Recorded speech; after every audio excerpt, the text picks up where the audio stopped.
Dito sa Papa Dudut Stories, ikaw ay hindi nag-iisa.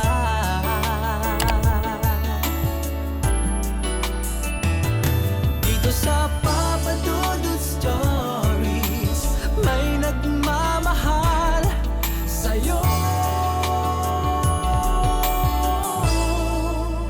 Papa Dudut Stories, Papa Dudut Stories. Dear Papa Dudut, sa lahat po ng mga nakatutok ngayon, huwag pong kalimutan mag-like, mag-share at mag-subscribe. Maraming salamat po sa inyong lahat.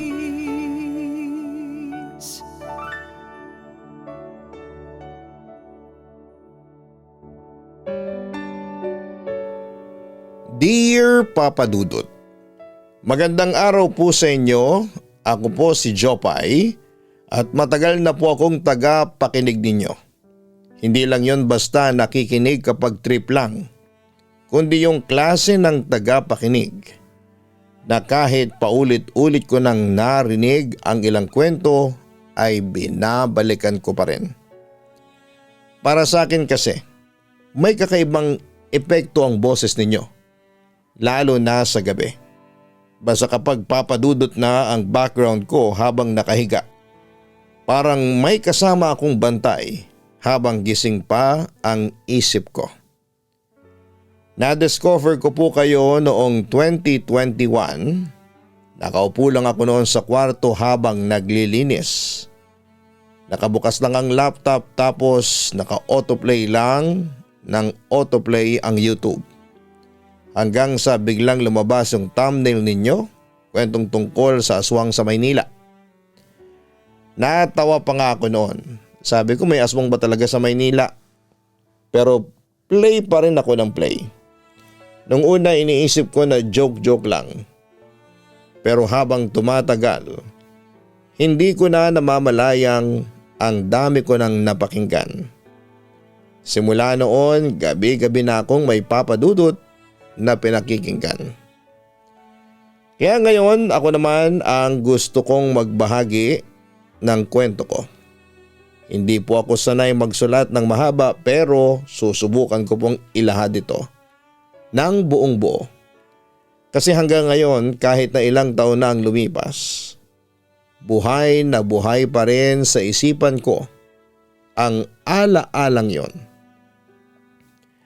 Papa Dudut, may ate nga po pala ako. Si Ate Jai. Mas matanda siya sa akin ng 2 taon. Pero madalas ang tingin sa amin ng iba ay magkasing edad lamang.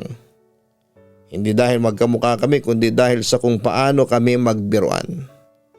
Mag-asaran at magsabayan sa kalokohan. O mas tamang sabihin sa kalokohan niya na ako ang napipilitang sumabay.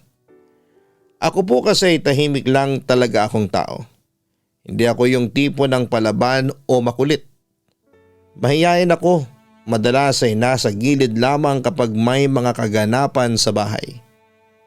Pero si Ate Jai, siya yung kabaligtaran ko. Maingay, masayahin, mapang-asar, marunong makisama sa lahat. Siya yung palaging bida sa classroom. Ako yung hindi mapapansin kung hindi tatawagin sa attendance. Pero kahit magkaiba kami ng personality, sobrang close namin. Lumaki kaming magkasama, laging magkatabi sa kama. Magkasabay kumain at sabay nanonood ng cartoons. Kapag may mga kamag-anak na bumibisita, palaging sinasabi ng mga tita namin o ayan na naman yung kambal na magkaiba ng ugali. Hindi ko alam kung paano nangyari. Pero kahit si Ate Jai yung palaging nangunguna, hindi ko siya nakikitang mayabang. Kahit madalas ako ang magbigay. Hindi ko alam kung paano nangyari. Pero kahit si Ate Jai yung palaging nangunguna ay hindi ko siya nakikitang mayabang. Kahit madalas ako ang magbigay ay hindi ko nararamdaman na inaabuso niya yon. Isa na nga po sa mga pinakapaulit-ulit na eksena sa amin ay kapag may pasalubong si Mami. Madalas po kasi ganito ang nangyayari. Halimbawa, may uwing donuts si Mami, pagbukas ng box, random kung sino ang makakuha ng favorite flavor. Kapag mas gusto ni ate yung flavor na napunta sa akin, titingin lamang siya sa akin na parang bata. Oy, gusto ko yang sayo. Sa'yo na lang to. Trade tayo please.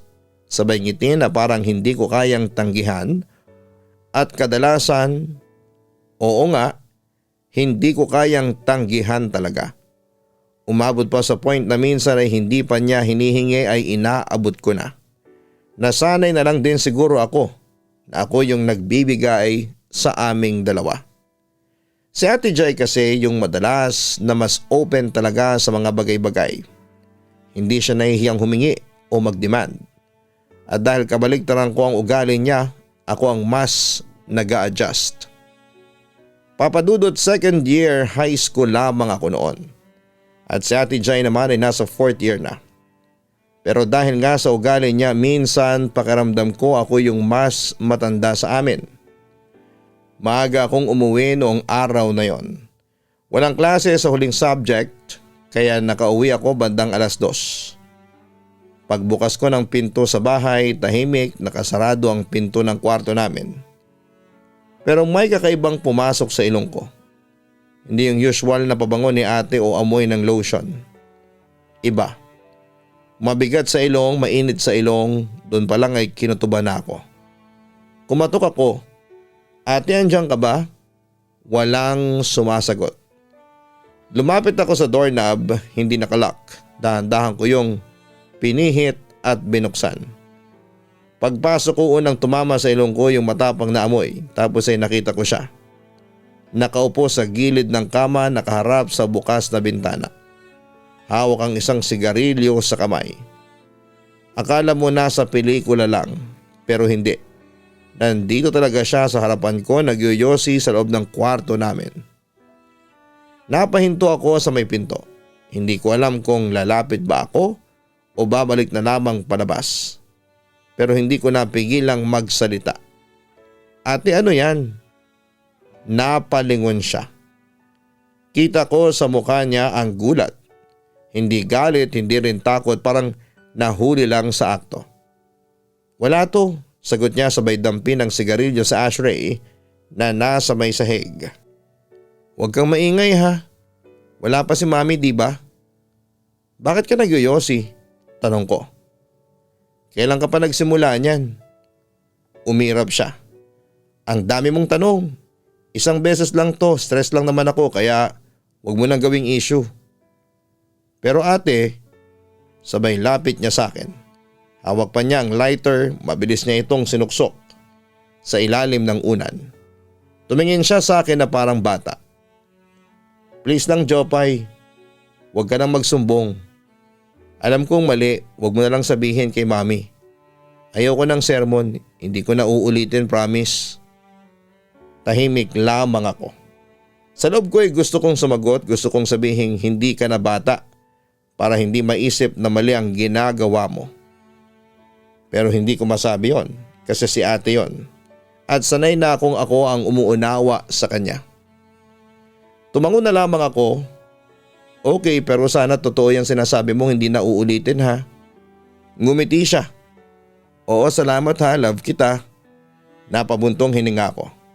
Pagkatapos noon ay sinarado na niya ulit ang bintana at nag-spray ng pabango. Sinigurado niyang walang bakas ng ginawa niya. Pero ilang araw lang ang lumipas, bumaliktad ang sitwasyon. Umuwi ako galing school hapon na. Pagkapasok ko ng bahay, rinig na rinig ko ang boses ni Mami mula sa kusina. Jai, Diyos ko, saan mo natutunan yan ha? Napakabata mo pa, pero naninigarilyo ka na. Napatigil ako sa may hagdanan. Gusto kong pumasok agad sa kwarto pero nag-decide akong tumingin mula sa may pinto ng sala. Nandun si ate, nakayuko, si Mami hawak ang isang pakete ng sigarilyo. Sa lahat ng bagay, Jai, bakit yan pa? Galit pero kontrolado ang boses ni Mami. Ano na lang ang sasabihin ng ibang tao? Buti pa si Jopay. Hindi mo nakikitang gumagawa ng ganyan. Siya na nga ang mas bata sa iyo pero mas marunong pang mag-isip. At doon ko narinig ang linyang ayokong marinig ni ate. Ang buti pa si Jopay. Napatingin si ate sa akin, siguro'y naramdaman niyang nandun ako. Isang iglap lang ang tingin niya pero sapat na para maramdaman kong masama ang loob niya. Wala siyang sinabi, tumalikod na lamang at pumasok sa kwarto. Padabog ang pagsasarado niya ng pinto. Wala kong sinabi noon ni hindi ko rin sinabi kay mami na alam ko na ang totoo noon pa. Na nahuli ko na siya. Na hindi lang sinabi kasi gusto ko siyang protektahan. Pero hindi ko rin masisisi si mami. Siyempre magulang siya, ang gusto lang naman niya ay mapabuti kami. Hindi rin kasi biro ang makita mong gumagawa ng ganon ang anak mong babae. Simula noon ay naramdaman kong nagkaroon ng maliit na pader sa pagitan naming magkapatid. Hindi naman kami nag-away, pero hindi na rin siya kagaya ng dati. Hindi na ako nilalapitan gaya ng dati. Hindi na niya ako kinukulit. Hindi na rin niya ako tinitingnan tulad ng dati. At sa totoo lang, ang bigat sa pakiramdam. Kasi kahit wala akong ginawang masama, ako yung naiwang may tanong. Ako yung hindi sigurado kung malibang hindi ako nagsumbong. O maliba yung ako na yung mas mabait sa paningin ng mga magulang namin. Hindi ako umiimik ni hindi ko siya kinukumpronta. Niyaan ko na lamang hanggang sa nagkaayos din naman kaming dalawa, Papa Dudut. Sem break noon, buong pamilya namin nagbakasyon sa Ilocos. Matagal ng plano ni mami yon kasi bihira lang talaga kaming makumpleto. Si daddy palaging abala sa trabaho, si ate Jai naman laging may lakad kasama ang kaibigan niya. Ako lang yung mas madalas sa bahay. Kaya excited ako noong nagkayayaan. Yung vacation house na tinutuluyan namin ay medyo luma na pero malinis. Bahay yon ng kamag-anak ni daddy sa may vegan. 2 palapag. May malawak na veranda sa harapan na may mga lumang upuan.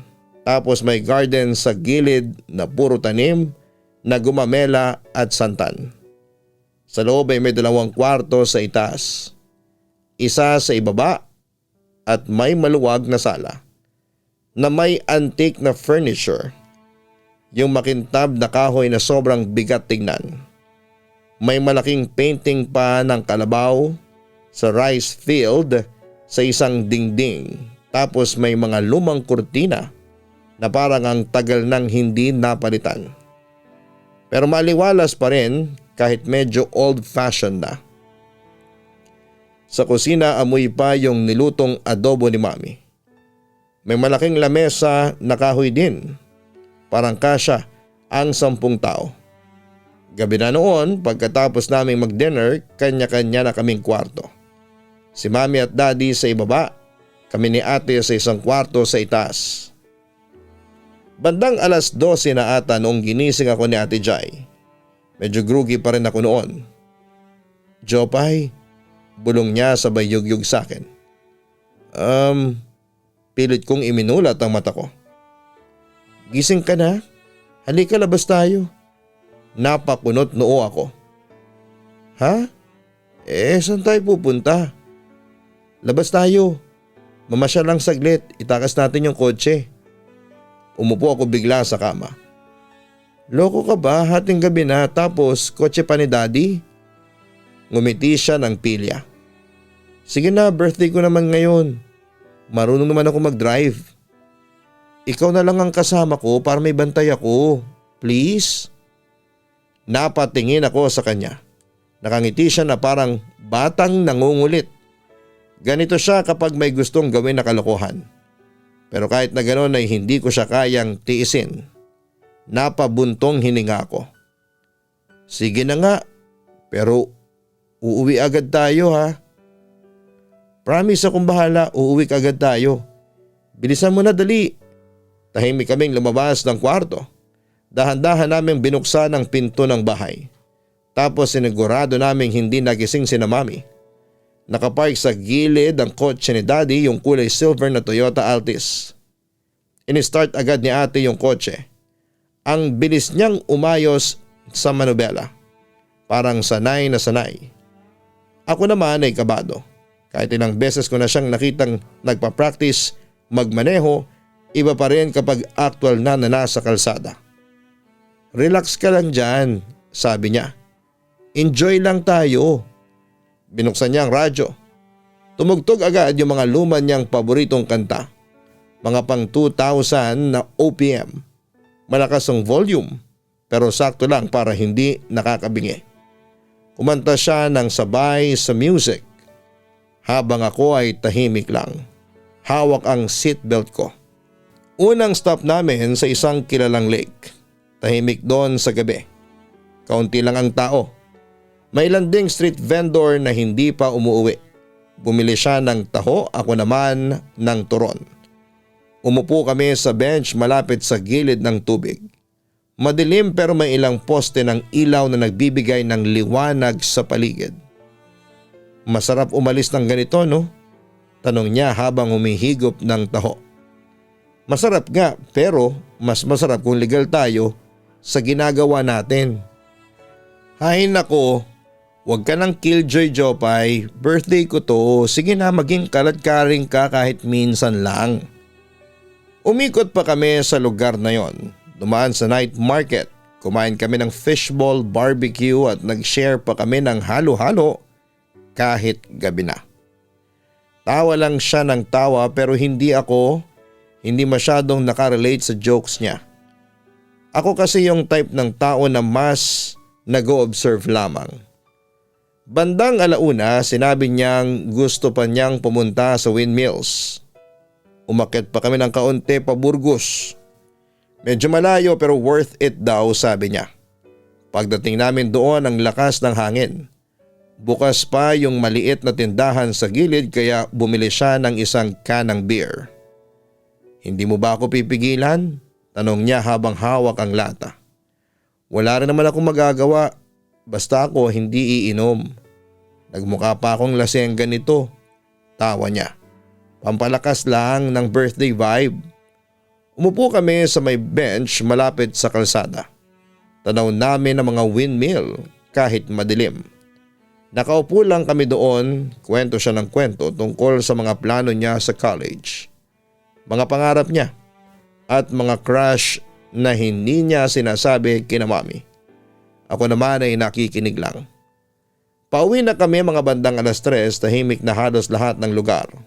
Pero sa loob ng kotse ang ingay pa rin. Nilaksan namin ang music at sabay naming kinakanta yung hawak kamay na version ni Yeng. Hanggang sa bigla akong napatingin sa harapan. Isang matandang babae ang nakita kong patawid sa kalsada. Kaagad akong napasigaw. Ate, may matanda! Sigaw ko kasunod ang pagtakip ng kamay ko sa mukha ko. Ayaw kong makita kasi kung paano mabundol ng sasakyan namin ang matandang yon. Pagkatapos kong tanggalin ang kamay ko sa mukha ay unti-unti akong nakahinga ng maluwag. Hindi naman namin nasagasaan yung matanda pero natumba siya sa may malamig at matigas sa semento ng kalsada. Sa ilalim ng mahinang ilaw ng street lamp. Kitang-kita ko ang kanyang puting buhok na parang may hibla ng usok na bahagyang nagwisik sa paligid ng kanyang baluktot na likod. Ang damit niya simpleng duster na medyo marumi at luma na. Sabay kaming buwaba ni Ate Jai mula sa kotse.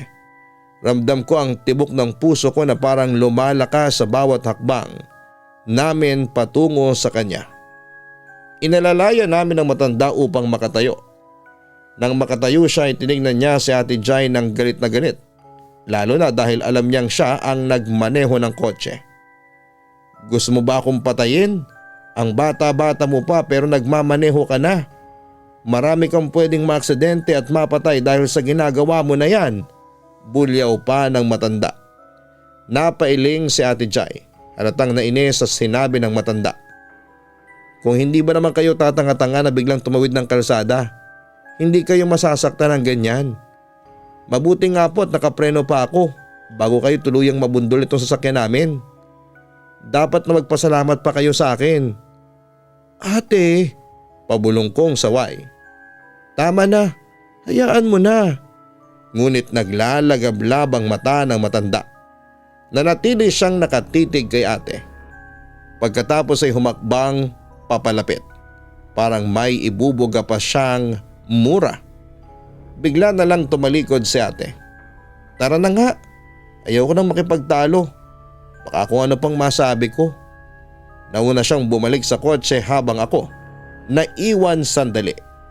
Nang napalingon ako sa matanda ay nakita kong nanatili pa rin siyang nakatitig kay ate. Napansin ko na parang may ngiti sa mga labi niya. Isang ngiting may kahulugan na hindi ko maintindihan. Paglakad ko para sundan si ate bigla siyang nagsalita. Hindi ko kaagad naintindihan ang mga sinabi ng matanda, mahina, garal-garal at parang sinabayan ng ihip ng malamig na hangin. Pero dalawang salita lang ang malinaw na narinig ko. Magbabayad ka. Napahinto ako. Lumingon ulit ako sa kanya, tumigil siya sa pagkakatayo. Nakaharap sa akin pero ang tingin niya kay ate pa rin. Nanlamig ang bato ko. Bigla ko napansin na parang mas malakas yung hangin. Kahit sarado ang mga puno at walang ibang sasakyan sa paligid. Humakbang ako palapit sa kanya, nanginginig pa rin. Pasensya na po talaga, Nay. Hindi po namin sinasadya. Hindi siya sumagot. Pinagmasdan niya lamang ako saglit tapos ay dahan-dahan siyang umalis. Papunta sa direksyon kung saan ay walang ilaw at puro halaman. Hanggang sa lamunin na siya ng dilim. Habang umaalis kami, pakiramdam ko ay may sumusunod na mga mata. Mata ng matandang pilit na bumubulong ng isang babala na hindi namin naiintindihan. Pagdating namin sa vacation house, nandun sa sala si Daddy at Mommy na naghihintay sa amin. 3:00 na, may nang sabi ni Daddy. Saan kayo galing? Hindi makasagot si ate. Ako rin ay hindi ko alam kung ano ang sasabihin ko. Pero naramdaman kong humigpit ang hawak ng kamay ni ate sa braso ko. Pumunta lang kami sa bayan, sagot ni ate sa wakas. Nag-celebrate lang ng birthday ko. Tahimik na tumango si Daddy pero bumuntong hininga. Mabuti na lang at walang nangyaring masama. Kapag nalaman to ng lolo ninyo, baka umuwi agad tayong lahat sa Maynila bukas. Habang papasok kami sa kwarto ay hindi ko maiwasang mapaisip ulit sa matanda. Hindi ko alam kung ano ang mas nakakakilabot. Yung pagkakabigla ko sa nakita naming halos masagasaan siya o yung pagkakatingin niya kay ate habang binubulong yung salitang magbabayad ka. Buong gabi ay hindi ako nakatulog ng maayos. Ang lamig ng hangin kahit na hindi bukas ang bintana. At sa kahit anong baling ko sa kama may pakiramdam akong may hindi tama. Papadudot sa totoo lang. Doon ko unang naramdaman na may binuksan kaming hindi dapat na parang may kasunod pa ang gabing yon. Nakabalik na kami sa Maynila matapos ang bakasyon sa Ilocos. Pilit naming kinalimutan ang lahat. Hanggang isang madaling araw mga bandang 3:00 ng umaga siguro. Nang bigla akong magising sa mahihinang ungol ni Ate Jai. Nasa isang kwarto lamang kami ni Ate Jai at sa kabilang kama siya natutulog. Dahan-dahan ko siyang nilapitan dahil hindi ko maintindihan kung ano ang sinasabi niya. Habang papalapit ako ay napansin kong parang binabangungot siya. Mabilis ang mga kamay niya na tila may inaabot sa hangin. Ang orasan sa tabi ng kama namin, yung may mahinang ilaw na parang nag-glow sa dilim. Ang tanging nagbibigay liwanag sa kwarto. May nakita akong mukha na nakalutang malapit kay Ate Jai, mukha ng matanda. Yung matandang muntik na naming masagasaan. Nakatingin ito diretso sa kanya, kulubot ang balat sa mukha at may mga matang punong-puno ng hinanakit at galit. Nanlaki ang mga mata ko at halos hindi ako makagalaw sa takot. Hindi ko alam kung totoo o nananaginip lamang ako, kaya dali-dali kong binuksan ang ilaw para mapuno ng liwanag ang buong kwarto. Inilibot ko ang tingin ko sa paligid, walang tao. Walang ibang kasama. Tanging kami lang ni Ate Jai ang naroon. Wala na ring mukha ng matanda. Nilapitan ko ulit si Ate Jai at sinubukan siyang gisingin. Pinagpapawisan na siya. Nanginginig hanggang sa magmulat na ang mga mata niya. "Ano nangyari, ate?" tanong ko. "May sumasakal sa akin," ang sabi niya. Halos bumulong habang hinahawakan ang leeg at dibdib niya na parang may kirot na nararamdaman. Napatingin ako sa kanya. Ramdam ko ang takot at lungkot sa mga mata niya. Lumipas sa mga araw at napansin ko na may lumabas na maliliit na butlig sa balat niya. Hindi lang basta butlig, mapupula at nagnanana at unti-unting naging sugat na mabaho ang amoy. Pinaderma namin siya, nilagyan ng gamot pero ang sugat ay hindi gumagaling. Parang may kakaibang sakit ito na hindi makaya ng medisina. Isang gabi, bandang kalagitnaan ng gabi ay bigla na lamang nagwala si Ate Jai sa kwarto at nagsimula siyang sumigaw ng malakas. Naghahagis ng mga gamit sa paligid kahit na walang ibang tao sa kwarto. "Umalis ka dito, umalis ka!" sigaw niya ng paulit-ulit. Ang tinig niya puno ng galit at takot na hindi ko pa narinig sa kanya dati. Nanginginig ako sa gilid ng kama at hindi ko alam kung paano siya tutulungan. Tinawag ko siya ng kanyang pangalan pero hindi siya tumigil. Wala namang ibang tao doon pero parang may nakikita siya na hindi namin makita. Halos mabiyak ang dibdib ko sa takot at pagkabahala. Pagkatapos ng mga gabing yon, isang buwan na ang lumipas, unti-unti namang kumalma si Ate Jai. Pero ramdam ko pa rin na may hindi tama sa kanya. Madalas siyang tulala at minsan kahit sa gitna ng araw nakatitig siya. Sa isang parte sa pader na wala naman kahit anong bagay.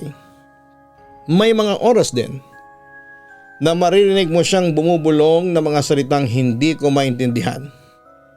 Minsan kapag pinapanood ko siya, parang naglalaban ang katawan niya sa loob ng kanyang sarili.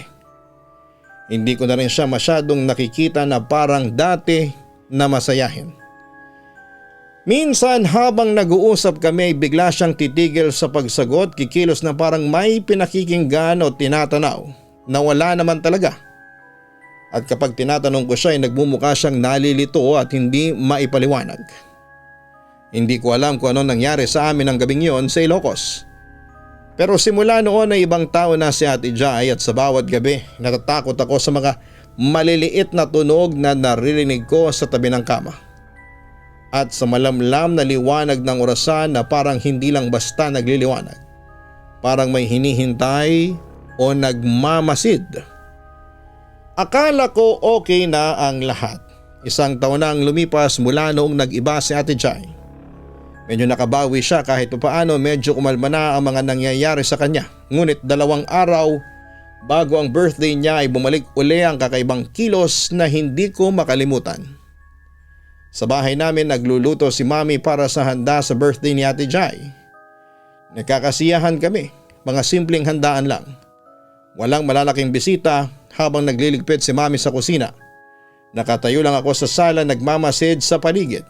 Bigla ko napansin si Ate Jai na tila nakikipag-usap sa isang bagay sa ilalim ng lamesa.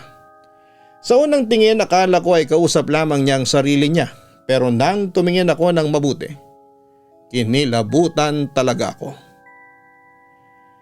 Dahan-dahan akong lumapit sa tabi ng lamesa at medyo bumaba ang tingin ko sa ilalim. Nakapo doon ang isang bata, mukhang babae, basag ang ulo. Lumalabas ang utak niya at ang buong katawan ay basa ng dugo. Hindi siya gumagalaw, parang naipit lang doon sa ilalim ng lamesa. Sobrang nakakakilabot ang itsura niya, Papa Dudut. Yung tipong ang pakiramdam mo ay hindi mo siya dapat makita pero hindi mo rin maiwasan. Nakita niya ako sa gilid at parang ngumiti. Hindi ngiti na masaya kundi ang ngiti na punong-puno ng pighati at galit.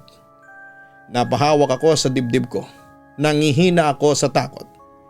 Sinigaw ko kay Mami ang nakita ko sa ilalim ng lamesa at sabay kaming sumilip. Pero imbes na makita niya rin yung bata, nagsabing wala siyang nakita kahit na ano. Nang sumilip ako ulit doon, wala na nga ang bata. Habang papalapit ang araw ng birthday ni Ate Jai, lumabas muli ang mga sugat sa balat niya. Mas malala pa kesa dati. Lumaki ang mga butlig at naging sugat na hindi na pwedeng palampasin. Mabaho ang amoy na nanggagaling dito. Napakasakit sa ilong. Pagkatapos ng mismong araw ng birthday, nagsisimula na namang gumaling ang mga sugat. Pero nagiiwan ng mas malalim at mas malalaking peklat na kulay itim. Parang hinuhukay ng isang bagay mula sa loob ng balat niya. Nakakatakot ang itsura nito, hindi lang naman basta pisikal. Ramdam mo ang sakit sa kilos ni Ate Jai. Parang pinipilit niyang itago ang mga nangyayari sa kanya. 10 taon nang nakalipas nang una siyang nagkaroon ng ganitong problema. At bawat taon, tuwing buwan ng birthday niya, ganito uli ang nangyayari. Lagi siyang nagiging iba. Minsan parang nawawala siya sa sarili, umiiwas sa amin, natatakot. At may mga panahon din na hindi na niya maipaliwanag ang kanyang mga iniisip at nararamdaman. May nakikita na kung ano at may kinakausap kahit na wala naman siyang kasama. Pumunta kami sa doktor at sinabi nila sa amin na skin asthma daw ito. At may psychological problem pa raw si Ate Jai. Pero sa sarili ko, alam ko na hindi yan ang tunay na dahilan. Alam ko na may mas malalim na dahilan. Isang sumpa. Naalala ko pa noong araw na muntik na naming masagasaan yung matandang yon. Para sa akin ay doon nagsimula ang lahat. Siguro'y sinumpa si Ate Jai nang hindi niya alam. Hindi ko alam kung ano ang gagawin ko. Ang takot ko ay baka lumala pa ang lahat. Hindi ko na kayang makita na nagdurusa ang ate ko ng ganito. Sana may malaman akong paraan para matulungan siya. Papa Dudut, ano po ba ang maipapayo ninyo sa akin? Paano ko matutulungan si Ate Jai? Paano ko mapapalakas siya laban sa mga nangyayari? Sana po'y mabasa ninyo ito at mapagbigyan ako ng inyong payo. Maraming salamat po sa pagbabasa ng aking liham. Sana po ay matulungan ninyo ako sa pagsagip sa aking ate. Lubos na nagpapasalamat. Jopay. Maraming salamat sa inyo sa pagtitiwala mo sa aming programa tungkol sa iyong pinagdaraanan. Hindi madali ang sitwasyon ninyo lalo na kapag ang mahal mo sa buhay ay dumaranas ng mga bagay na hindi mo maipaliwanag at nakakasakit ng puso. Una sa lahat ay gusto kong sabihin sa iyo na tama ang pakiramdam mo na hindi basta-basta ang nangyayari kay Ate Jai. Minsan ay may mga bagay na hindi agad nakikita ng mata ng iba pero ramdam natin sa puso at isipan natin. Ang mga sugat, ang kakaibang kilos at lalo na yung batang nakikita mo sa ilalim ng mesa ay mga palatandaan na may malalim na pinanggagalingan ang problema niya, hindi lang pisikal, kundi pati na rin espiritual. Huwag mong hayaang ikaw lang mag-isa sa laban na ito. Mahalaga na makahanap kayo ng taong may alam sa ganitong sitwasyon. Pwedeng isang pare, albularyo o isang taong kilala sa paglilinis o pagtulong sa mga taong may pinagdadaan ng ganito. Huwag matakot tumingin ng tulong sa kanila, hindi ito kahinaan kundi isang paraan para maibsan ang sakit at kapighatian ng iyong ate. Ngunit higit sa lahat, Jopay, manatili kang matatag at huwag mong hayaang madala ka ng takot o pangamba. Kailangan mong ipakita kay Ate Jai na nandyan ka para sa kanya na hindi siya nag-iisa kahit gaano pa kahirap ang laban niya. Ang iyong pagmamahal at suporta ang isa sa mga pinakamalakas na sandata para sa kanya. Huwag kalimutan na mag-like, mag-share at mag-subscribe. Sana po ay suportahan niyo po kung paano niyo po suportahan ang Papa Dudut YouTube channel. Ito pong aming Kaistorya YouTube channel na kung saan ay puro horror lamang po ang aming ina-upload. Narrated by Jason Steele. Ganon din ang Papa Dudut Family YouTube channel na kung saan ay may chance kayong manalo ng 500 GCash sa inyong pagtutok. Kung papaano, manood lamang po kayo ng Papa Dudut Family YouTube channel. Maraming salamat po.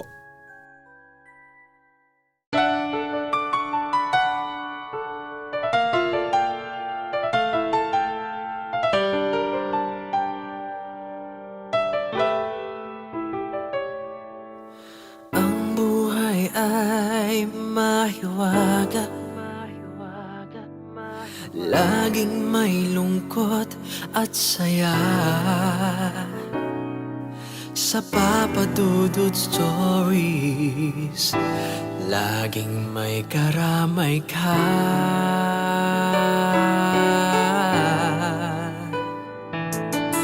Mga problemang kay bigat, dito ay pakikinggan ka. Sa Papa Dudut Stories, kami ay iyong kasama. Dito sa Papa Dudut Stories, ikaw ay hindi nag-iisa.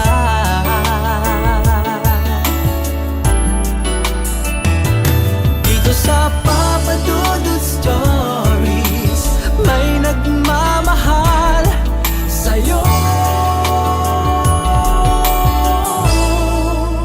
Papa Dudut Stories, Papa Dudut Stories,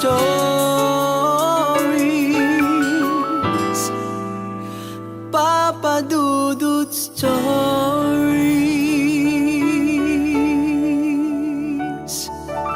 Dito sa Papa Dudut